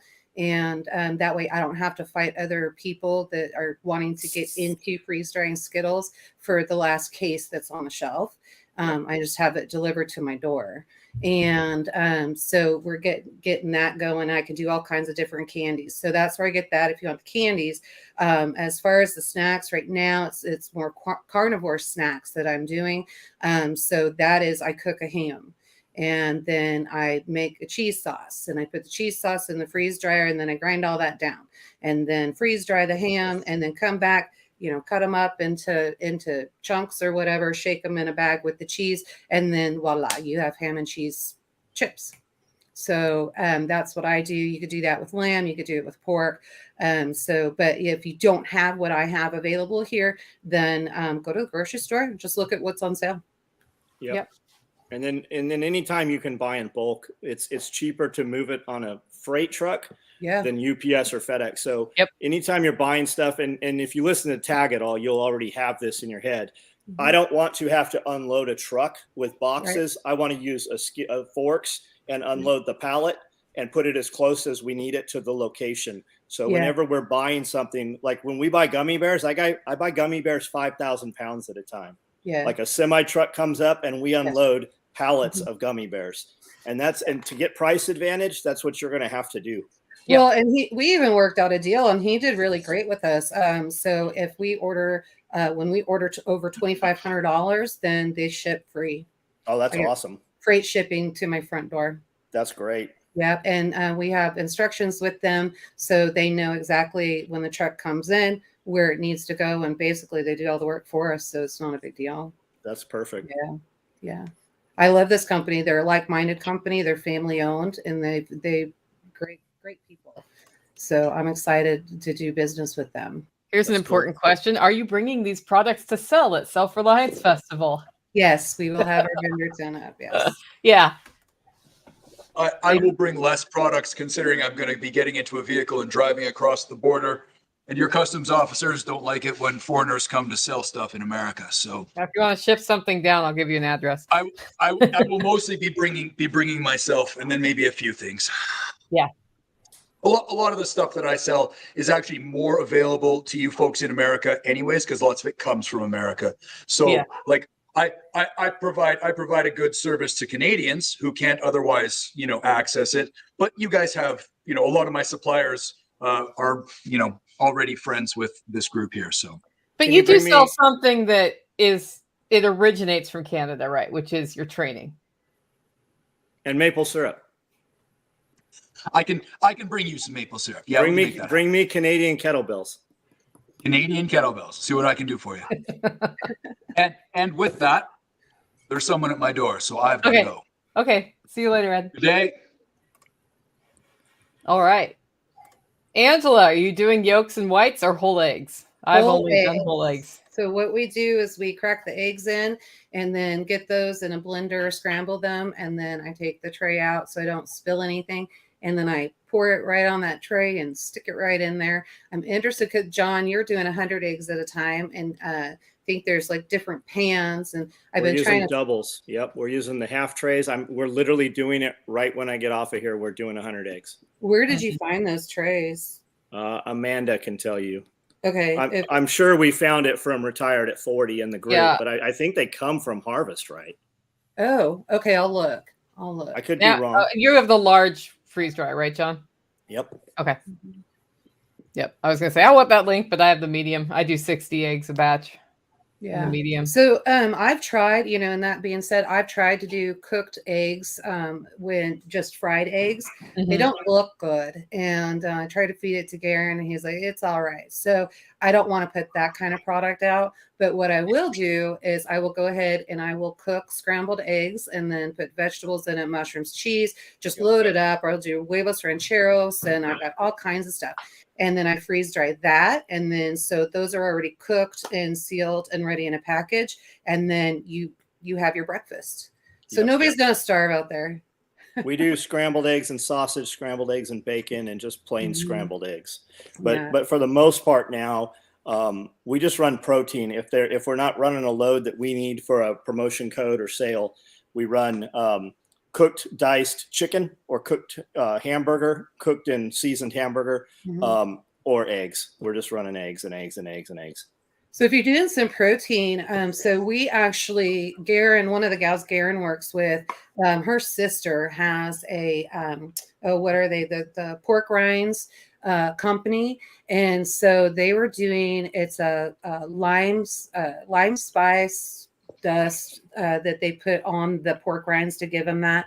And so she is actually, we're going to be able to get wholesale from her that and put that on pork loin chips. Awesome. And we think that that's going to be a good combination. So just kind of coming up with these different things. And really, it's Garen dreaming of how hard he can make me work. So, ideas, and he's like, can you put this together? And I'm like, challenge accepted. Let me see if I can do it. So that's cool. Yeah. Well, that lets you be creative with it, though. I think it does. And if you've ever watched any of our cooking videos, I love to cook. It doesn't bother me. And, I just want to figure out, okay, what's the best bacon that I can make? And I've made 2 different versions of bacon. And G likes them both, but prefers one over the other. And so then put those out there. And plus we have to have content and videos. So, and everybody seems to like them. I get a lot of comments on them. So, but it's just basically, I'm surprised at how many people don't know how to cook anymore. And so if I'm in a grocery store and this actually happened, and it was last year, I was in the grocery store and I had to go, I was looking for sweet potatoes, and I saw the sweet potatoes. I'm like, those don't look very good. Maybe I'll just try something else. And I heard this 20-something standing over there. And she's like, how come I can't find any sprouts? I can't find any bean sprouts. Where are the bean sprouts? And she was asking the grocery manager there. And he said, we don't have any, and we won't have any in for the whole year. And she's like, but I eat those every day. What am I going to do? And so I ran over. If only there was a way to grow your own in a mason jar. Right. That's exactly what I did. So I grabbed my grocery cart and I ran over, like running people over. And I get over to her and I'm like, look, I said, I'll walk you through the store. We will go buy everything that you need. Everything is here and you can grow your own. I'm going to teach you how to grow your own. And we did. And so, it's just getting outside that. And then there was, for some reason, there was no meatloaf seasoning. And so there's another. That's a thing? There was no meatloaf seasoning at all on the shelf. So there's a girl standing next to me because I was trying to get some of their seasoning. And there's a girl standing next to me and she's like, well, I guess meatloaf is out for dinner. And I was like, what? It's so, I like every time I hear this, I just want to die. And so, I'm looking at her and I said, okay, let me teach you how to put your seasonings together to make meatloaf seasoning. And it was spring. And so do you have anything in the garden? Of course, she had no garden. And so, and then she's having to spend big money on seasonings to make her own. And it's just, it kills me that people don't know how to cook. You should set up a shorts channel. You should just do shorts on YouTube and TikTok and Instagram. And you could even stage it. Just take a friend to the grocery store with you and be like, oh man, no seasoning for meatloaf. I guess that's do that whole script you just did. Yeah. But do it over in 15 to 30 seconds. You would explode. Huh. I'll have to see if I have time to do that. And then I'll have to see if I can get a friend to actually do that. Yeah. Just stage it. Even just do it with yourself. I mean, right. You would blow up. Yeah. It would be hilarious. Yeah. I had another one, a neighbor called me and said, hey, did you see these people on Facebook and they're calling themselves a homestead? And I was like, no, I didn't see that. I said, what's going on? And she said, she was not eating because her husband was in construction and they had 5 children. So she wanted to know how to get 5 hamburgers out of 1 pound, or 6 hamburgers, out of 1 pound of hamburger. And I looked at her and I said, what? First of all, anybody living on a homestead should not be starving. Second of all, 1 pound, if you only have 1 pound of hamburger and you need 6 hamburgers, don't make hamburgers, make a meatloaf. Mm-hmm. And so, throw some oats in there that expands and all of that. You tell people that, and then they're blown away. I did a video on it, and the people that were blown away seemed to be the younger generation about adding the oats in there. The older people that commented said that was the way it was always done back in the Depression. Yep. Yeah. Or make goulash, like throw it over pasta. There's all these things because people will have like, I have this ingredient and it makes X. Right. and they don't understand all of the other things you can make with it. Oh To yeah. stretch a meal. I mean, I'm thankful that we produce enough meat here that I can just eat meat and Yeah. not worry about that. But if there was a time when I made a chicken last 5 days, just like anybody else. Yeah. Just wait till they find out they can't put a real fire in their fireplaces. Right, right. Well, and Garen was going through. We just got the pantry finished and back, and converted the garage to a pantry. And he was going through and looking at everything. And he came to me and he goes, "Did you realize how much flour you have stocked up back there?" And I said, "Yes." And he said, "That's way too much. That's going to go bad." And I said, "No, because we haven't been able to really rotate very well because we've been living out of boxes and the house isn't completely finished." And so you can't find anything. It's a cluster. And so I said, just put their dates forward and I'll use those so that those don't go back.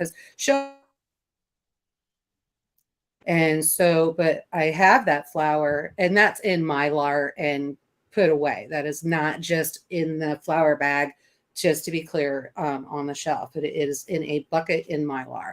And so I've got that, and that flour I go through, because if I go and buy noodles, which I've seen noodle shortages too, and the last 3 packages of fettuccine noodles that are sitting on me, but how is that really made? Where did the egg come from? What is all of that? Yeah. So if I have my own flour and I've got my own eggs, I can go make my own noodles just like that.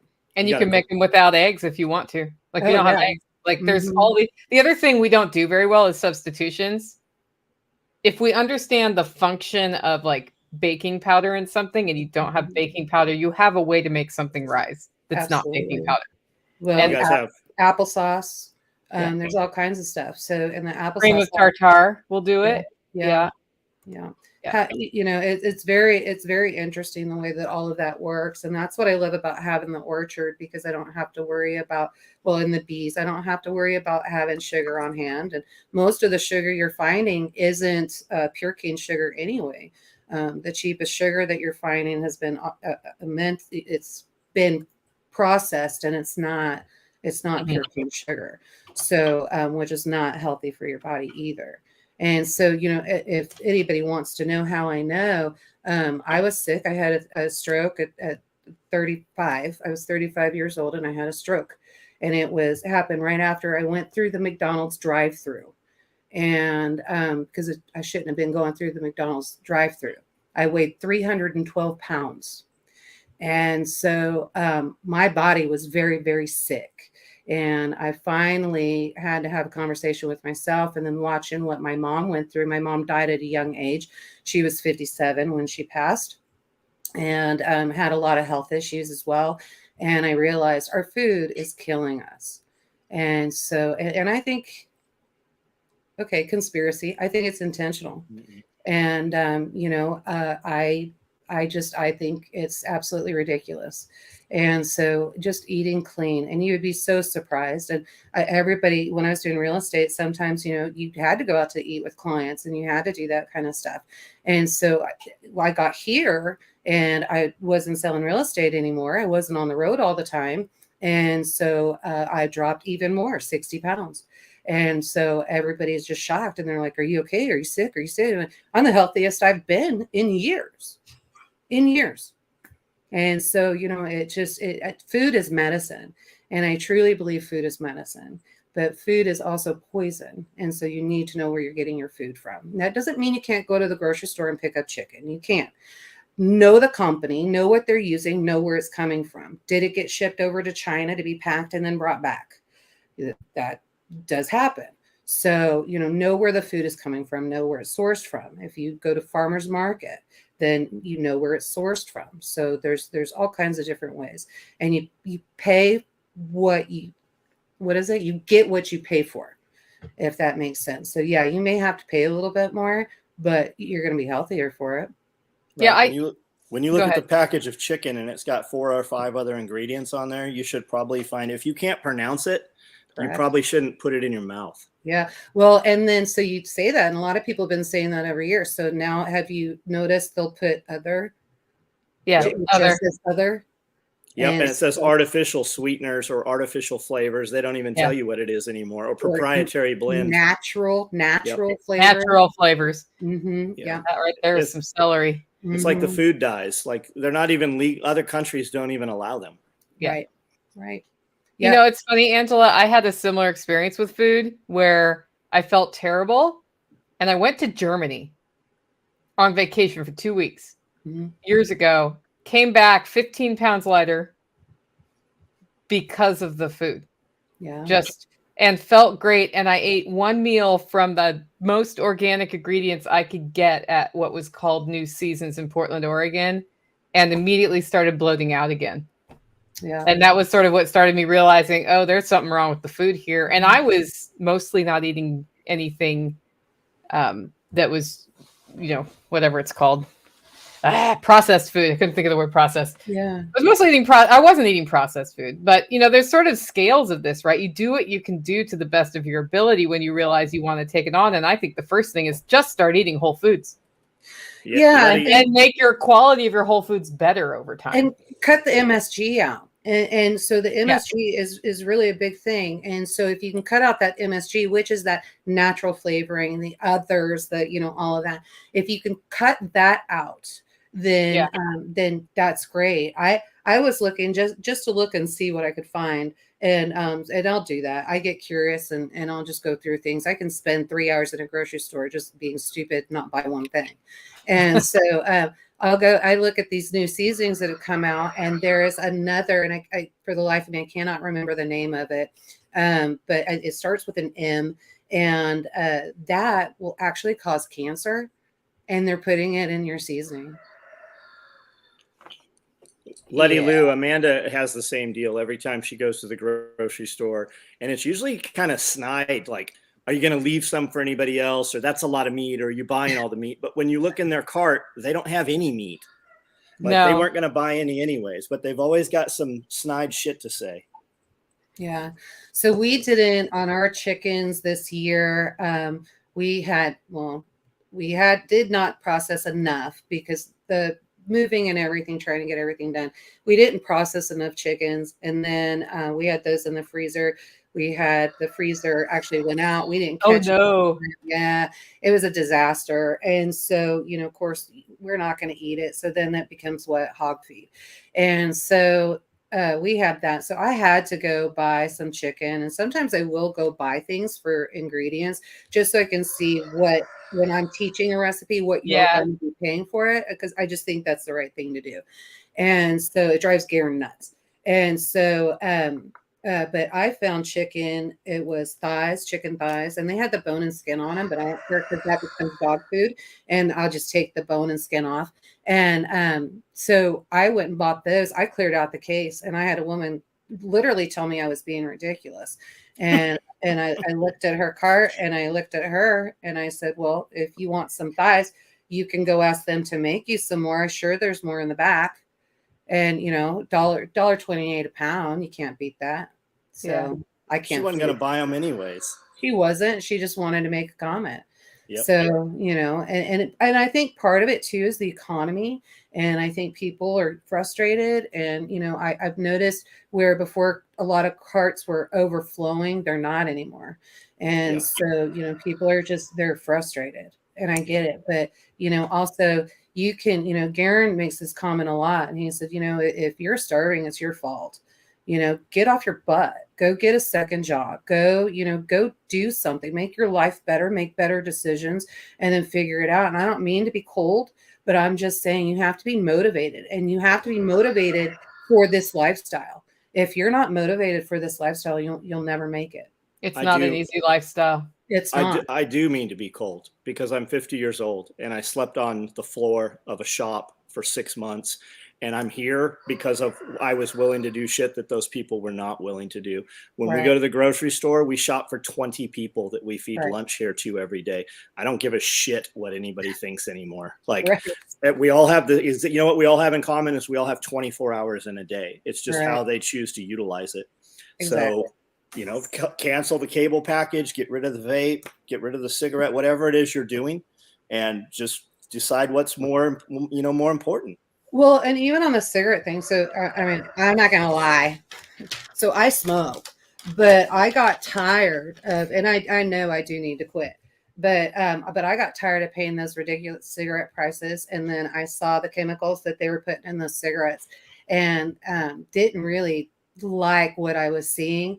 And you're paying, well, here in Kansas, they're $8 to $10 a pack of cigarettes for name brand. And so you figure a carton, you're looking at $100 for It's cigarettes. crazy. Yeah. Wow. They will choose to buy a carton of cigarettes over food. Now, what is bizarre to me is you can buy a $20 machine and then you can buy a 1 pound bag of tobacco and then you can buy the little tubers and you can roll your own cigarettes. This is way better tobacco because there's nothing in it. It's just tobacco. And so then you roll it up and just do it yourself. I can do about 20 a minute. And you don't have those chemicals from what the companies are putting in there. And a lot of that is sugar because they want you addicted to it so that you won't quit. Absolutely. I don't care what you do until you tell me what you can't do. Like, Right. I'm never going to roll up to somebody that's smoking and be That's like, a hey, really that's big bad quote. for you. Well, but the thing is, you know what it costs me per pack if I roll my own? Yeah.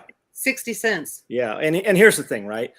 We're talking about tobacco companies, right? We're talking about the people that literally took fiberglass insulation that you put in your wall and used it for a filter. We're talking about people who put asbestos in because it tasted better and used it for a filter. So do you know where all those companies went? You know, when they started cracking down big tobacco and they couldn't advertise and market towards children anymore. They bought all of your food companies. They own Nabisco and Procter & Gamble. They own all of those packaged food companies. They're no longer in the locked up box where you get cigarettes. They're now they're all around your grocery store, all through the aisles. Yeah, isn't that amazing? Yeah. So do you think they give a shit about your health?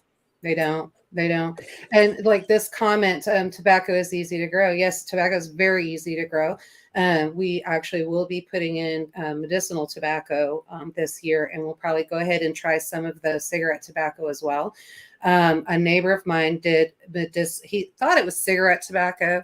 So I don't know how it's labeled, and I got to get with him and find out exactly which seed that was. But I was feeling some lung congestion and kind of thought, oh, maybe I've got some bronchitis or something coming on. But I was busy and I knew that I needed to try this tobacco for him. And so I rolled it up and I went out. I could only take 2 drags of it because it was so potent and so strong. And I put it out. And you can ask Garen when we get there. All of a sudden, everything just started coming up. And I was clear as a bell the next day. Now, I'm not a doctor. So, you know, I just know what worked for me. And I know that that's a tobacco that I do have those seeds. That's a tobacco that will definitely be going in, and then it will be going up on the shelf. That's cool. For medicine. Yeah. So, and then Life Done Free, B, actually, she did medicinal tobacco as well last year. So, but I'm not sure. I didn't get any of those seeds, so I'm not sure. And I know she doesn't smoke, so I don't think she's tried it. That's cool. Yeah, there's a lot of stuff, and we even talk about that. If you go out, and you might be interested in this, John, and you too, Nicole, it's Understanding Ag. And so .com, you can go there, and they actually, it's a free program for, they go to Ireland, they go all over the place, all over the United States. And Shane came out and he actually spoke a lot. We talked on Saturday, and he was talking about the system in the soil and how to get everything going. And one of the things that we're finding here in Kansas is that as far as agriculture, they've taught farming in one way, having to have chemicals and fertilizer and all of that. And if we would just go back to the way that the Indians did it and that the original pioneers did it, we wouldn't have to have all those chemicals. We do not use fertilizer in our gardens. You know, I've been listening to a book called, I think it's 1491. Have you heard of that book? I haven't. It's all about Native American cultures before the European colonization. Mm-hmm. And it goes back, it actually hits on some of those things that they were doing just from a fostering of land. And it talks about, you know, different theories about who was where and how many people. Very, very interesting listen. Like it's an 11-hour audiobook, but It's I'll have to. great to throw it on while you're working on a project, and I've really enjoyed it. But I've learned a lot of things I want to know more about as a result of that book. Yeah, When- I think fostering of land standpoint. I think you would really like it if you checked into them, Understanding Ag. And if you could get one of them out there just to even speak at one of the festivals, it will really teach people a lot. Because, you know, I hear a lot of people say, well, when SHTF hits, you're not going to have fertilizer. How are you going to be able to farm? Yeah, you better know how to farm. Now, you say no fertilizer, you mean no chemical fertilizer. You use like rabbit manure or compost or Correct. Yeah, we'll use comfrey. We'll use rabbit manure. We'll use cow manure and sheep and goats and all that. We do use that. We have our compost pile and all of that stuff. So we do use that. I'm talking all chemicals. So cool. when on the big commercial ag. So on that, they're telling you have to go in, and they created this fertilizer shortage and all this stuff. Yeah. And a lot of these farmers are having to go in, and they're taking out loans. They're not even living free. You would be surprised how many American farmers are in debt. Serious All of them. debt. All of them are. And well, Shane's not. So this is what goes back to Understanding Ag. So if you go back to Understanding Ag, there's no more loans. You don't have to be doing this anymore. You don't have to be in debt. So this is developing a lot of that life done free. So if you understand the system, and it's not overnight, it's going to take 2 to 3 years. So you do your first step the first year, second year, you're going to see better. Third year, you'll see even better. And then now that you've got the process rolling, within 5 years, you're successful, and you got 1,000 acres of milo out there. And then you switch your milo out and then go to something else. So, you know, get your winter wheat in and that kind of thing. So there's several different ways, and we should be planting, you know, warm weather crops, then cold weather crops, and then just keep going with that. Because if we don't, we're not feeding our soil. And so we're killing all of that bacteria and everything that's underneath there. And we need it because it needs to be feeding the soil. Yeah. And so he's not doing Monsanto or ConAgra soy and corn. It's the same thing with, you know, the inheritance tax right now on the farms. So they make these kids that inherit, you know, acreage off the farm.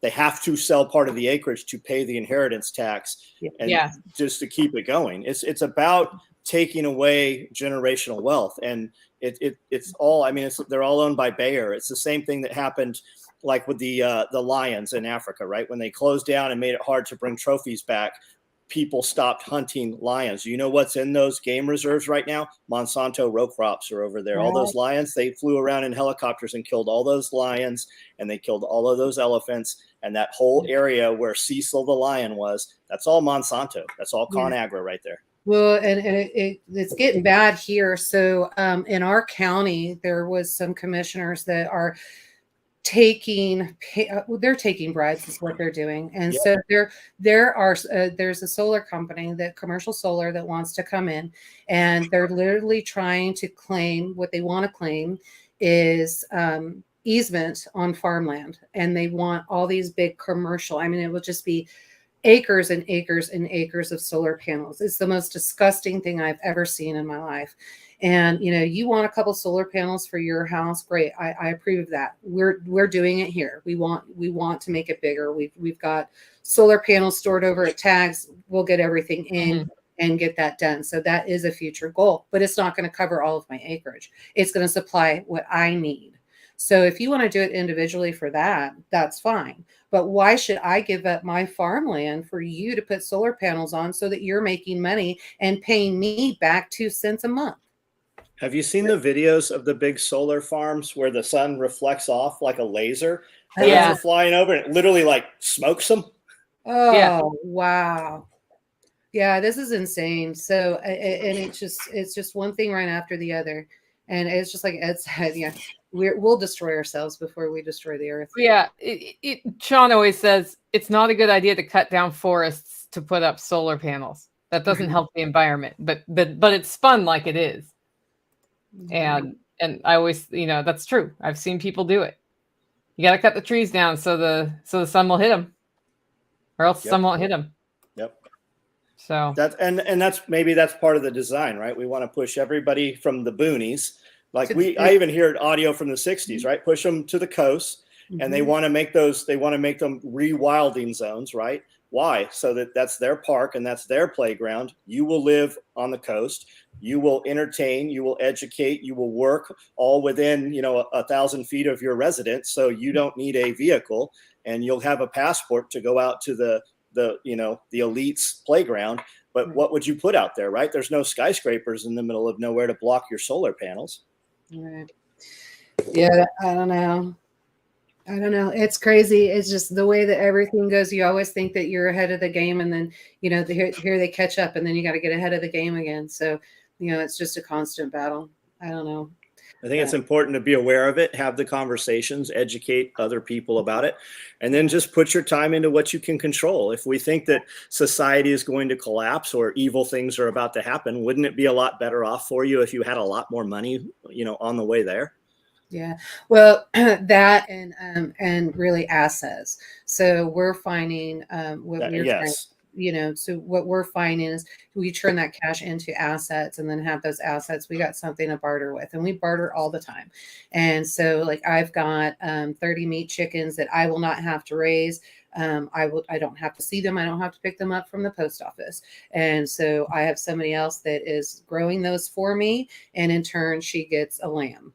And that lamb is just born. So I haven't had to bottle feed it, and I don't have to feed it, because as soon as it's weaned, it goes over there. Great system. Everybody's happy.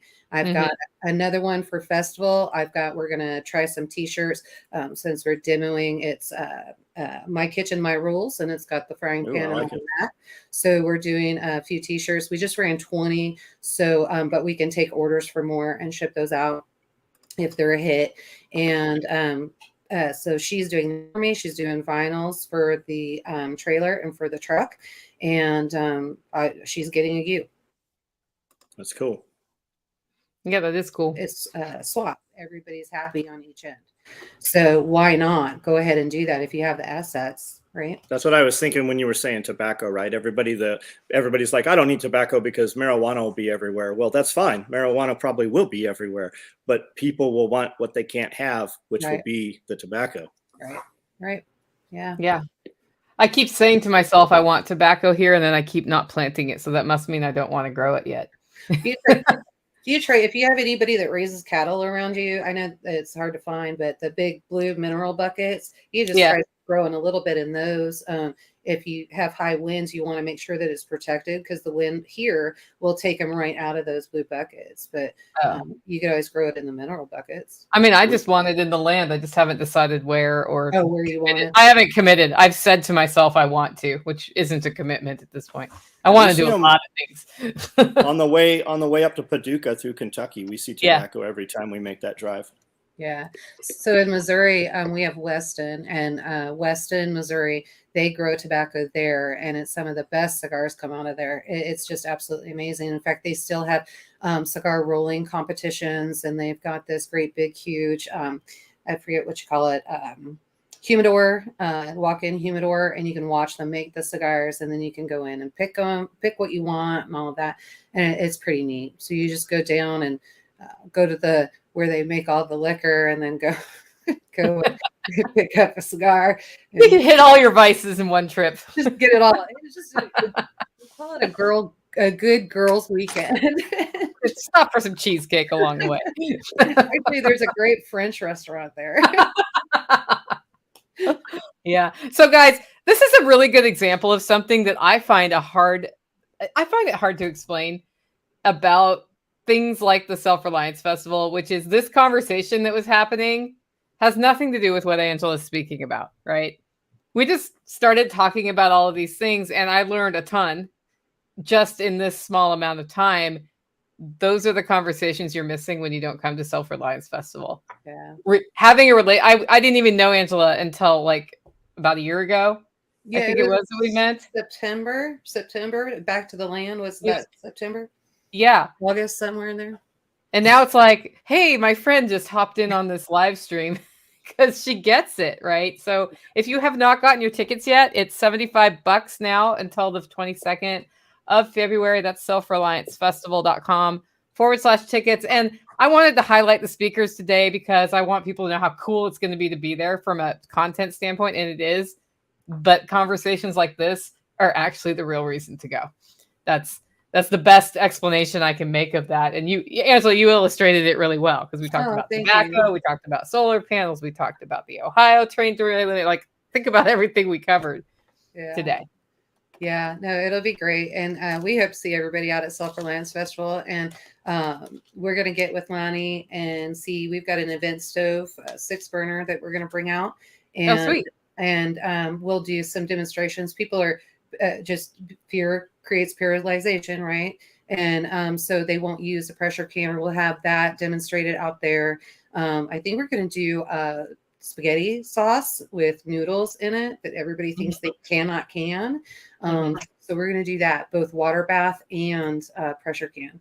And we will show you that it's the only reason for a pressure canner is the fact that the time saving.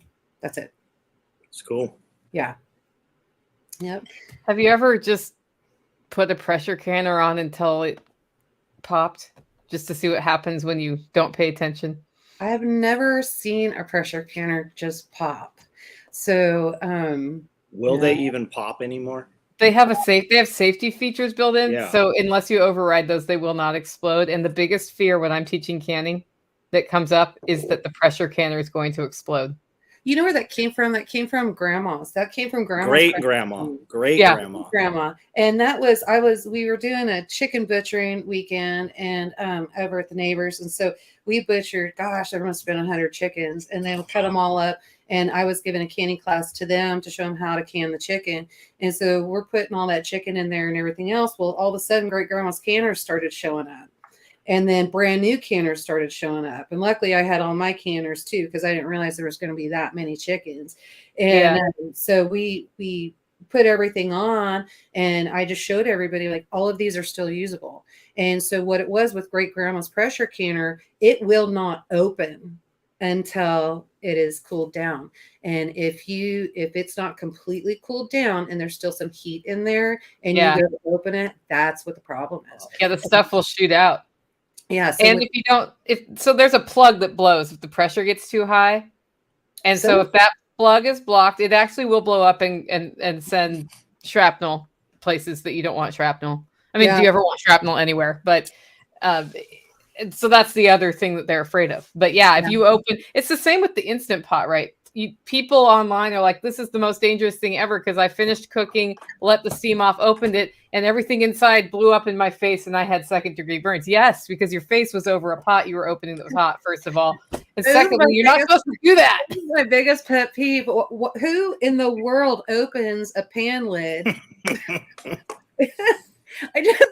This is not a steam bath. You don't want that in your face. Even if they're not going to get the All-American, right? Get in the Presto is so we run 2 Prestos. We have 3 All-Americans, but we run 2 Prestos because it does everything for you. Yes. You don't have to put a camera there. You don't have to go check it. It just cycles perfectly. Do you have an All-American, John? 3 of them. Okay. All right. Because that was one of the things we were canning outside. And that was one of the things that we talked about because I discovered, depending on how the wind was and how cold it was, one canner, the Presto, worked better over the All-American. But the very next day, things changed and the All-American worked better than the Presto. Right. And if you have to do it over open flame or wood fire, you obviously need that. Right. But for the person starting out, man, those Prestos are so simple. And you like your Prestos, you mean? We have we run 2 at the same time.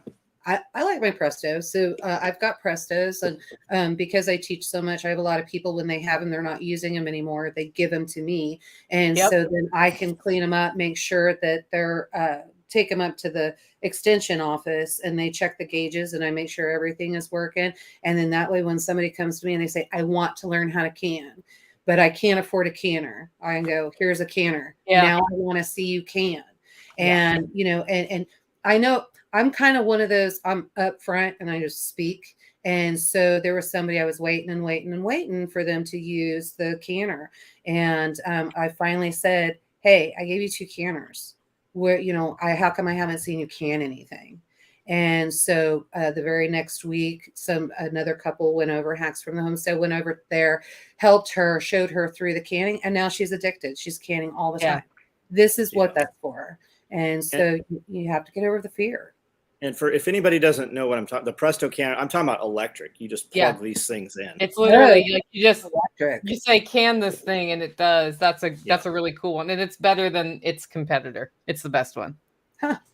I haven't seen that one. Angela's thinking the brand, like the stovetop Presto makes one. No, it's like $80 now, and the All American's several $100s. So, and if you go to buy the electric Presto one, you will always find this one that's about $100 less. It won't pressure can. Don't buy it. If you think you're getting a deal, you are not. Yeah. You have to look at the description and make sure. I don't even have one because I have a different electric can. No, I'm like you. People who started canning, hated canning, give me their canners, and then when I see somebody doing something that looks horribly unsafe, and they're like, "But I don't have a pressure canner," I'm like, "Here's your pressure canner. Yeah, use it," and that's worked really well. So, but they do take up a lot of space. They do, and I've got a 15-quart Amish water bath canner. Nice. And I didn't realize I always wanted it, and then I was able to get it, and so I went to put it on the stove, and then I went to go put it away, and I went, oh my, it's big. What else did I put in here? I have a 36-inch stove, and it takes up half my stove. It's 2 burners. Yeah. So also for people who, if you're not aware, when she says, like, I have a 41 quart All American, that doesn't mean you can can 41 quarts at a time. Like, know that, like, you'll be surprised when you buy this thing, your first one, and you find that you can only put 5, quarts in this thing. Yeah. So on for example, the 15-quart water bath, and I'll have that out at Festival. So I can actually put in on that one. But this is, like I said, it's Amish made, so it was made specifically for that. I can put 15 quarts in there, jars, and then I can double stack, and I can actually get 30 pints in there. That's cool. So that's the way that we do that there. And then my All American, I have the 41 quart, and so I can get, gosh, I think I've counted maybe 6 or 7 quarts down on the bottom, and then I have to, it might be a little bit more than that, and then I have to put the rack on, and then I stack up again. So, but anybody that's just getting into canning, or you've had that canner sitting in the box, do not double stack without putting a rack in between there. Yeah. You have to have a rack in between there. And that part is not expensive to get. No. Yeah, you can go to Walmart and grab it if you wanted to. But awesome.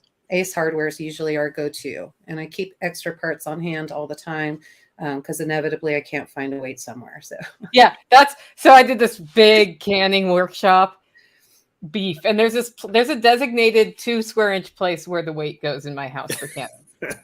And I do events, and at some point the event staff, I think last year, reorganized my windowsill above the kitchen sink, which is where that 2 inch, and they put it somewhere, and to this day I haven't found it. So I'm an hour before going live to show people how to pressure can beef.